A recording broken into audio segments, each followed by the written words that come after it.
शंभू बसौली की शानदार प्रस्तुति।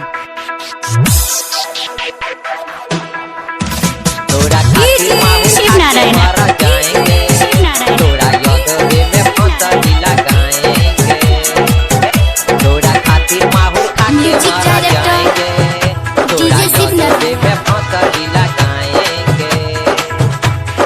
मार डाला मुझको ये तेरी बेवफाई,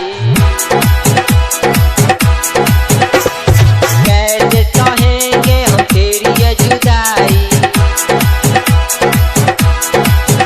हो मार डाला मुझको ये तेरी बेवफाई, कैसे सहेंगे हम तेरी ये जुदाई, तेरी ये जुदाई। अब तेरे बिना नहीं जी पाएंगे, जी पाएंगे। तोरा खातिर माहुर खा के मारा जाएंगे, तोरा यदबे में फसरी लगाएंगे। तोरा खातिर माहुर खा के मारा जाएंगे, तोरा यदबे में फसरी लगाएंगे, फसरी लगाएंगे। शिव शंभू बसौली की शानदार प्रस्तुति। शिव नारायण शिव नारायण।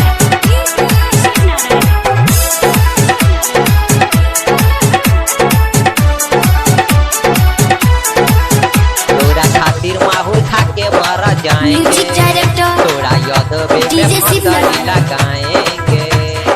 कोचिंग में जाते हैं तो पढ़ नहीं पाते हैं, हर साल मैट्रिक में फेल हो जाते हैं, हर साल मैट्रिक में फेल हो जाते हैं। कोचिंग में जाते हैं तो पढ़ नहीं पाते हैं, हर साल मैट्रिक में फेल हो जाते हैं। बेरी बेरी मार तेरे बाप से हम खाए हैं, बेरी बेरी मार तेरे बाप से हम खाए हैं। अब तेरे बिना नहीं जी पाएंगे, जी पाएंगे। तोरा खातिर माहौल खा के मारा जाएंगे, तोरा यदबे में फसरी लगाएंगे।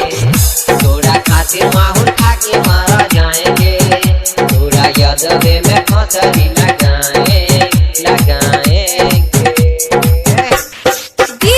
शिव नारायण शिव नारायण। शिव शंभू बसौली की शानदार प्रस्तुति। तोरा खातिर माहौल खा के मारा जाएंगे, तोरा यदबे में फसरी लगाएंगे।